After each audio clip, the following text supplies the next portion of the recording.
Welcome back to the deep dive. And we always love to go deep, but today we're really diving into some fascinating territory. We're tackling Leonardo da Vinci. Da Vinci, the ultimate Renaissance man. Absolutely. And to really get into it, we've pulled together excerpts from Wikipedia, to give us a solid base to start from. Great idea. Provides a really comprehensive view of his life, doesn't it? I mean, where do you even begin with someone like Da Vinci? Well, he was so much more than just the Mona Lisa, right? Yeah. Painter, draftsman, engineer, scientist, theorist, sculptor, architect. Seriously, is there anything this guy didn't do? It's almost unbelievable. A true polymath, as they say. Exactly. So our mission today is to unearth the most captivating and insightful aspects of his genius. I mean, how did one person achieve so much in so many different fields? It boggles the mind. Right. It's not just about the breadth of his work, but the depth of his thinking in each area. How did these diverse skills and passions feed into each other? That's what we're going to explore. So let's rewind all the way back to the beginning. Leonardo was born on April 15th, 1452. Okay, so right in the heart of the Renaissance. Right. Near the town of Vinci, which, no surprise, is where he gets his name from. It's close to Florence, though there's some debate about the exact location of his birth. Some say a small village called Anciano. Others propose Florence itself. It's intriguing how the details of his early life are a bit shrouded in mystery. Adds to the legend, I guess. Totally. And speaking of legends, his birth was out of wedlock. His father, Sir Piero, was a notary, and his mother, Caterina, well, she was from a humbler background. They actually ended up marrying other people, so Leonardo's family dynamic got pretty complicated. He had something like 16 half-siblings. Wow, 16. Did he even know them all? It seems like his contact with most of them was pretty limited, and we know so little about his childhood. A lot of what we do know is filtered through Vasari, who was a biographer of the time, but, he was known to embellish a tale or two. So we have to take those stories with a grain of salt. Makes you wonder what's true and what's artistic license. Definitely. But what we do know is that by the age of 5, Leonardo was living with his paternal grandfather. His education was quite informal, focusing on basic literacy and math. But something tells me this kid was destined for more than just sums and sentences. Right. You can't contain genius like that. So when did the artistic spark ignite? Well, there's this very evocative story. Leonardo himself recounted in the Codex Atlanticus, one of his notebooks. Okay, tell me more. He described a vivid memory of a kite landing on his cradle and brushing his face with its tail, almost like it was awakening something within him. That's a powerful image. And knowing his fascination with flight, you have to wonder if there's a deeper meaning there. Was it a real memory? Or perhaps a symbolic story he crafted later? Yeah, it's open to interpretation, right? And it's fascinating that this image stayed with him throughout his life. Anyway, fast forward a bit, and in the mid-1460s, his family moved to Florence. Ah, Florence. The epicenter of the Renaissance. What a place to be for a young artist, right? Absolutely. At around 14, he becomes a garzone in the workshop of Andrea del Verrocchio, a leading artist at the time. It was basically an apprenticeship, and it lasted a full 7 years. Can you imagine? 7 years. Talk about dedication. What was he learning during that time? Oh, everything. I mean, it wasn't just about painting. He was exposed to drafting, chemistry, metallurgy, metalworking, you name it. Yeah. Leatherworking, mechanics, woodwork, drawing, painting, sculpting. The list goes on and on. It was an incredible foundation in so many crafts. And remember, this is Verrocchio's workshop. We're talking about a master artist here. Right. And think about who else was there, too. Other apprentices like Ghirlandaio, Perugino, Botticelli, Lorenzo di Credi. I mean, talk about being surrounded by talent. That atmosphere must have been electric. A breeding ground for genius, absolutely. And Florence itself was at the forefront of artistic innovation. Think about the influences he was absorbing. The realism of Masaccio, the intricate compositions of Ghiberti, the perspective work of Piero della Francesca, and Alberti's theoretical writings on art. All of this happening right as Leonardo was honing his skills.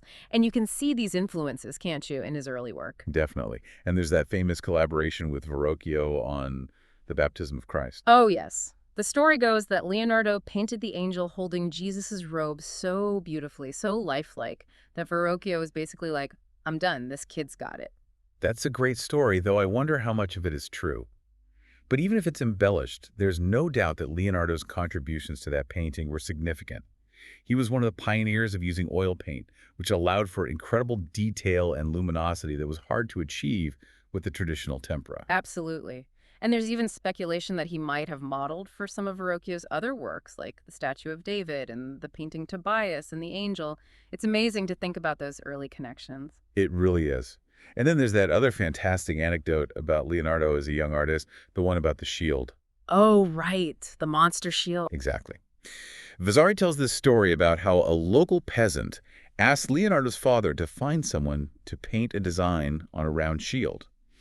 And Leonardo, being the imaginative young artist he was, decided to paint this terrifying fire-breathing monster on it. I can just imagine it. Well, the story goes that when Ser Piero saw it, he was so impressed, he actually sold it to the Duke of Milan instead of giving it to the peasant.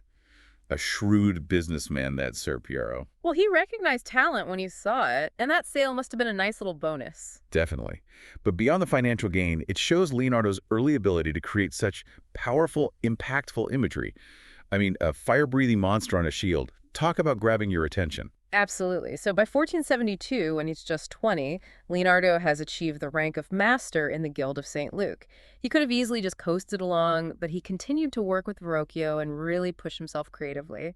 His earliest dated work is actually a pen and ink drawing, a beautiful landscape of the Arno Valley from 1473. Wow, so he's already thinking about landscapes and natural scenes. Yeah, and not just thinking about them, but capturing them with incredible skill. And this is around the same time Vasari claims he was already coming up with grand plans for making the Arno River navigable. Exactly. He was always thinking big picture, even back then. Imagine, Leonardo da Vinci, the river engineer. Who knew? It's incredible how that engineering mindset was already present. And then in 1478, he gets his first independent commission for an altarpiece at the Palazzo Vecchio, a major step forward in his career. Absolutely. And around 1480, there are these suggestions that he was spending time with the Medici family, living in their garden near Piazza San Marco. Oh, the Medici. Talk about a powerful family to be connected with. Right. And this wasn't just any garden. It was a place where all these Neoplatonic thinkers hung out. Neoplatonic thinkers, so like philosophers blending ancient Greek thought with Christianity. Heavy stuff. Exactly. So Leonardo is surrounded by art, by science, by philosophical discussions. You can imagine how all of that would have fed his curiosity. It must have been a heady mix. And this is all before he even goes to Milan. Right. Then in 1481, he gets this big commission for the Adoration of the Magi for a monastery. Sadly, it was never finished. Oh, that's a shame. Yep. Unfinished works are always so intriguing, though, aren't they? Like a glimpse into the artist's process. Totally. But then, a real turning point, he writes this famous letter to Ludovico Sforza, the Duke of Milan. It's almost like a job application, but it's fascinating what he chooses to emphasize. What's that? Well, he really plays up his engineering skills, talking about military designs and fortifications. He almost mentions painting as an afterthought. He even brings a silver string instrument he made himself as a gift. It shows you what was valued at the time, doesn't it? Practical skills, engineering prowess, maybe even a bit of musical talent thrown in for good measure. Absolutely. But his artistic talents weren't completely overlooked. Remember, he had spent time with the Medici, who were major patrons of the arts, and that connection brought him into contact with some of the leading humanist philosophers of the day, Marsilio Ficino, Cristoforo Landino, John Argyropoulos, Pico della Mirandola. Wow, so he's surrounded by all these intellectual giants. Exactly.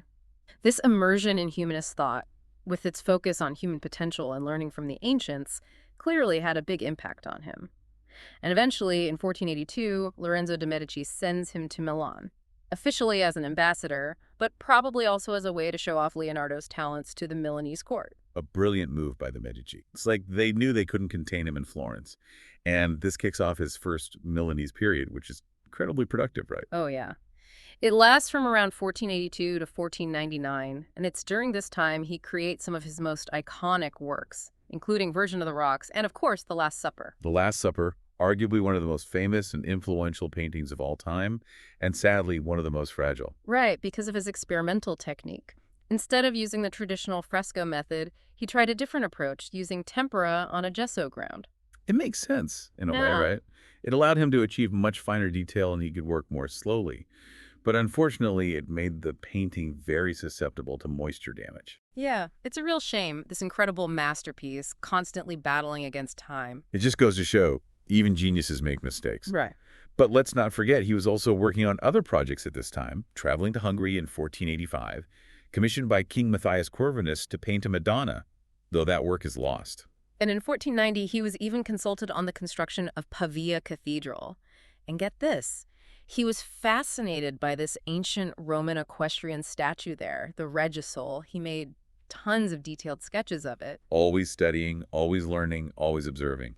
But his main patron was still Ludovico Sforza, and Sforza kept him busy. He had him designing elaborate floats and pageants for courtly entertainment. I bet those were spectacular. I can only imagine. Yeah. And he even submitted a model for a competition to design the cupola of Milan Cathedral. So his architectural mind was definitely active. But his most ambitious project during this time had to be the equestrian monument to Francesco Sforza, the Gran Cavallo. Ah, yes.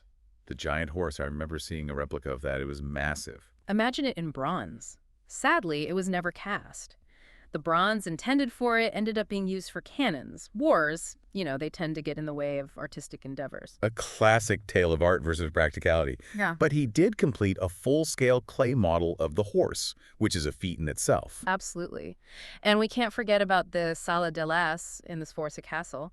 He decorated the ceiling and walls with this incredible trompe-l'oeil of interwoven mulberry trees, creating this amazing illusion of being in a forest. It's like he was bringing the outside world in, transforming the space completely. Exactly. And it just speaks to his endless creativity. I mean, this is the same guy who painted The Last Supper, designed war machines, and studied anatomy in incredible detail. It's mind-boggling. Yeah. But all of that changed with the French invasion of Milan in 1499. Right. It marked the end of an era. Leonardo, along with many others, had to flee the city. Where did he go? He ended up in Venice for a while, where he worked as a military engineer, using his knowledge of fortifications to help defend the city. Always adapting, always finding a way to apply his skills. Exactly. But eventually he returned to Florence, marking the beginning of his second Florentine period from 1500 to 1508. And this is when he starts to work on the Mona Lisa, right? It is, though before he really delves into that, he creates this cartoon, basically a full-scale preparatory drawing for the Virgin and Child with St. Anne and St. John the Baptist. A cartoon, but an incredibly detailed one, I imagine. Oh, yeah. And it caused a huge stir in Florence. People were lining up to see it. It was like a Renaissance blockbuster exhibition. It's amazing to think about that kind of excitement surrounding a drawing. It speaks to Leonardo's power as an artist, even in a preparatory work. Absolutely. And then a bit of a detour in his career. In 1502, he enters the service of Cesare Borgia. Cesare Borgia, the son of Pope Alexander VI. Now that's a powerful connection. Right. And Borgia was known for being ruthless and ambitious. Leonardo worked for him as a military architect and engineer, traveling all over Italy, creating maps, designing fortifications. So Leonardo's putting his engineering skills to very practical use during this time. Oh, yeah. He created strategically important maps of places like Imola and the Chiana Valley. He even came up with this incredibly ambitious project to build a dam connecting the sea to Florence. Wow, talk about thinking big. But that seems like a pretty wild idea for the time, doesn't it? It was. It never got off the ground, but it shows his audacious vision. Absolutely. But eventually he returns to Florence, rejoining the Guild of St. Luke and picking up where he left off with his artistic pursuits. And this is when the Mona Lisa really takes shape. It is. He starts work on the portrait of Lisa del Giocondo, who we all know as Mona Lisa. And it's not just her portrait, it's the landscape, the technique, the subtle smile, the sfumato. It all comes together to create this captivating masterpiece. A masterpiece that continues to fascinate us centuries later. Right. It's a testament to his genius. And speaking of masterpieces, during this time, he was also involved in this huge artistic rivalry with Michelangelo. They were both commissioned to paint murals for the Palazzo Vecchio. Oh, wow. So Leonardo versus Michelangelo, head-to-head. What an artistic showdown that must have been. Imagine it. Sadly, Leonardo's mural, The Battle of Anghiari, hasn't survived. His experimental techniques caused problems again, and the original was lost. We only know it through copies and studies. That's a shame. It would have been amazing to see those two work side by side. But at least we have the Mona Lisa and other amazing works from this period, like The Virgin and Child with St. Anne and the enigmatic La Scapigliata. Exactly. And then in 1508, he's back in Milan for what we call his second Milanese period, though it's relatively short. What was he up to during this time? Well, he was still working on various projects, even planning an equestrian monument for a Milanese condottiero named Gian Giacomo Trivulzio. But with all the political instability and ongoing wars, it never got off the ground. Makes sense. It was a tumultuous time in Italy. It was. But he did spend some time at the Medici villa in Va Priodata in 1513. That Medici connection just kept popping up throughout his life. It did. But eventually he leaves Italy for good. He does, and this final chapter of his life takes him to Rome and then to France. He arrives in Rome in 1513 after Giovanni de' Medici becomes Pope Leo X. So another Medici pope. You have to wonder if Leonardo hoped this connection would lead to some major commissions. I'm sure he did. He was given a generous allowance and lived in the Belvedere courtyard at the Vatican, which was a real artistic hub at the time. Michelangelo and Raphael were both active there. Wow, imagine those three artistic giants all working in the same place. Right. But interestingly, Pope Leo X doesn't seem to have given Leonardo the kind of major painting commissions he might have expected. There's even a story that the Pope canceled a commission because Leonardo got too caught up in experimenting with a new kind of varnish. Typical Leonardo, always pushing the boundaries of technique. But it's fascinating that the Pope, a Medici no less, wasn't as enthusiastic about Leonardo's work as you might expect. It is a bit of a mystery, and it's around this time that Leonardo might have had his first stroke. But despite his health problems, he continued his work. He was studying botany in the Vatican gardens, even developing plans for draining the Pontine marshes, a notoriously swampy area. Always the engineer. And he was still dissecting cadavers, studying human anatomy in incredible detail. He was particularly fascinated by the vocal cords. Yeah, that's interesting. Some speculate that he might have been trying to regain the Pope's favor through these scientific discoveries, but political events soon changed everything again. What happened? Well, King Francis I of France recaptured Milan in 1515, and just a year later, in 1516, he invites Leonardo to come and work in France. And Leonardo accepts. He does. He spends the final years of his life at Clos-Lucé, a beautiful manor house near the King's Château d'Amboise. So Leonardo ends his days in the French countryside, enjoying the patronage of the French king. Exactly. And King Francis I treated him with immense respect. He was a frequent visitor, and they often discussed art, science, and philosophy. Leonardo was even working on plans for a new royal residence and designed a mechanical lion that could walk and present flowers for royal pageants. A mechanical lion, that's incredible. It just goes to show his imagination never stopped working. But his health was deteriorating. It was. He had his loyal apprentice, Francesco Melzi, with him, who became his close companion and heir. Melzi actually created the only widely accepted portrait of Leonardo from this period, showing the aging master. It's believed he suffered paralysis of his right hand, which might be why the Mona Lisa was never truly finished. Such a sad ending for such a brilliant mind. It is. He died at Clos-Lucé on May 2nd, 1519, at the age of 67.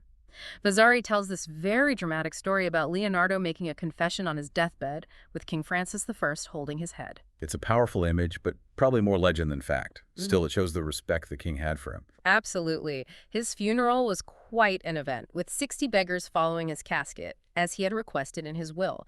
He was buried at the Collegiate Church of St. Florentin, though the church was later demolished, so the exact location of his remains is a bit of a mystery. The fitting end for a man whose life was full of mysteries and wonders, wouldn't you say? Totally. And, his will reveals a lot about him. He was very meticulous and organized, outlining exactly what he wanted to happen to his possessions. So what happened to all his notebooks and artwork?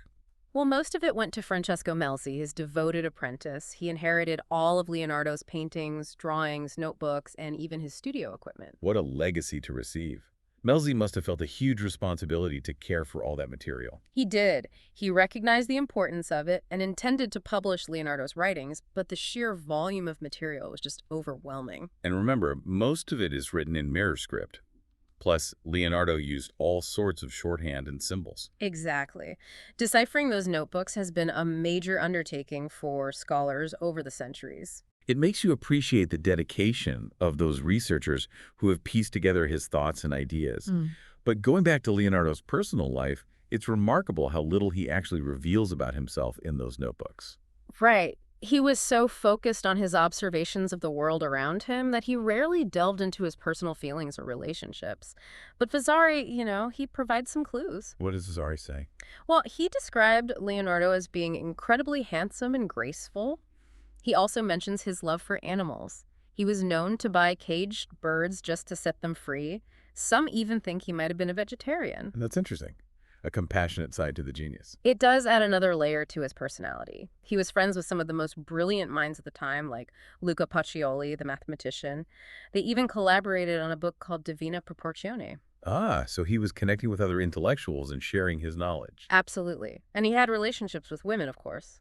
Cecilia Gallerani is thought to be the subject of Lady with an Ermine, and he was friends with the Este sisters, Beatrice and Isabella. But these were more intellectual and artistic relationships, rather than romantic. That seems to be the case. His sexuality has actually been the subject of much debate among historians. There was an incident in Florence in 1476 where he was accused of sodomy, but he was acquitted. Right, and then there are his close relationships with his pupils, particularly Salai and Francesco Melzi. Exactly. Some biographers, like Walter Isaacson, believe his relationship with Salai was more than just platonic. It's hard to say for sure, but it adds another layer of complexity to his life story. It does, but ultimately, it's his work that defined him. And his artistic output, though relatively small in terms of finished paintings, was revolutionary. Absolutely. His innovative techniques, his deep understanding of anatomy, light, botany, geology, all of that fed into his unique style. And his interest in physiognomy, the study of facial features, played a big part in his portraits. And then there's his mastery of sfumato, that subtle blending of tones to create an almost hazy effect. It's so distinctive. You see it in so many of his works, the Mona Lisa, of course, but also in his earlier paintings like The Annunciation and his contributions to Verrocchio's Baptism of Christ. And you can see his artistic evolution in his paintings of the 1480s. The unfinished St. Jerome in the Wilderness, with its unusual composition and focus on anatomy, the complex and unfinished Adoration of the Magi, the two versions of Virgin of the Rocks with their haunting beauty, and of course Lady with an Ermine, with that dynamic pose and symbolic meaning. Each painting pushing boundaries, exploring new ideas. Exactly. And then you have the masterpieces of the 1490s, The Last Supper, a pinnacle of design and emotional intensity, the immersive Sala de las. And then the 1500s, with the dynamic, though lost, Battle of Anghiari, the Mona Lisa, the most famous portrait in the world, the Virgin and Child with St. Anne, with its influential composition. It's an incredible body of work, and beyond the paintings, you have the drawings. His notebooks are filled with thousands upon thousands of sketches and detailed drawings. It's like peering into his mind, seeing the world through his eyes. You have preparatory sketches for his paintings, detailed anatomical studies, botanical observations, even engineering designs. And those early landscapes, like the landscape of the Arno Valley from 1473, showing his connection to the natural world. Right. And some of his most famous drawings, like the Vitruvian Man, the Head of an Angel from Virgin of the Rocks, the Star of Bethlehem Botanical Study, and the large drawing of the Virgin and Child with St. Anne and St. John the Baptist.